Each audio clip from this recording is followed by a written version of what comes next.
Debut album? It feels wonderful. You have been telling folks that you have waited 15 years to do this solo album, so the question is not why did you do it, but why now? Well, I wanted to wait until the Pointer sisters were well established and there could be no shaking the grounds. Anita, the Pointer sisters have been established forever. You got to come up with a truer answer than that. No, there have been moments when we've had some shaky times, and it took this long to really get the courage to step out there, you know. See? That too, that along with it. Well, the courage comes in what area, though? Certainly not stage fright. Oh, of course. Of course? Stage fright never goes away. I think if it does, you're through. You really are. So the fact that you have two people around you... Yeah, it helps. Gives you a little bit more... I miss them right now, but I feel comfortable. I really do. I feel comfortable working by myself. I've had a good time in the studio with Preston Glass, my producer, and RCA was just wonderful with the project. And it's just been really What's it like going around talking to folks like me by yourself? It's different. I have to think of more to say. Well, yeah, because, you know, with them sitting there, you can sort of bounce off of each other. Right, exactly. We do that, too. There are certain answers that I know Ruthie will give, but Ruth isn't here today. Well, after reading a certain story about you, I have no doubt that you can handle yourself at all times. I sure would like you to share with the viewers the handcuff story. Oh.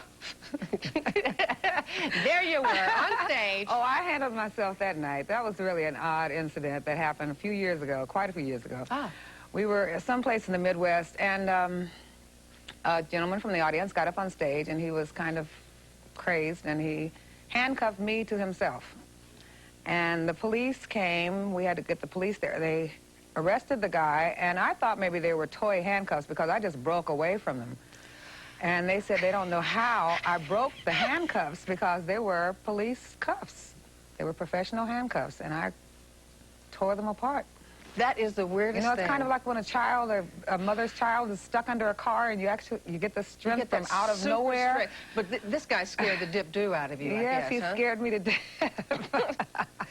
One of the other things that we read about you was that Stevie Wonder, in listening to him sing Fingertips, which was a long time ago, you said that song turned your life around. I don't know what it was about his voice, but I love, to this day, he's one of my dearest friends and one of my favorite artists. That song just did something to me. I was really involved with the church at the time, and when I heard Fingertips, I said, well, I can't be a hypocrite. I can't say I don't like this music. I love it. It's moving me inside.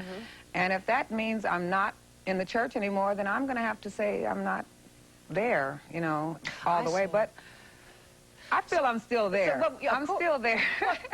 Of course. But he did really change me with the music. I mean, music can do that. Do you remember what you, do you remember how you told, I mean, what was your next step after you realized that and thought about it for a while? Was it your folks that you had to talk to? Yeah, my parents and my Sunday school teachers.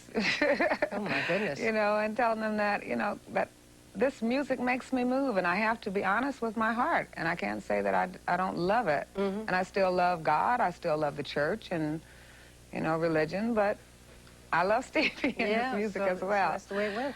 You have performed all over the world in every kind of joint you can possibly imagine, but you single out Africa as the place that was most exciting for you, and that perked my interest. I was wondering, why Africa? Oh, it's so beautiful. It's so beautiful, and there's so many people there.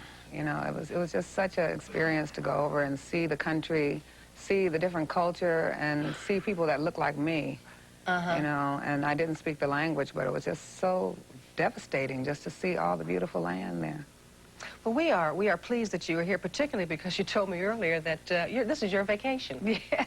What a peculiar way to spend a vacation. Well, I guess it's all right. You come to Live at 5 and have such a ball. Yeah, I'm having a ball. Goodness gracious. The name of the album is Love for What It Is, and it's doing real well. We're real pleased to see you. Oh, thank you, Sue. Thank you so much. Okay. Bye. Jack? Thank you.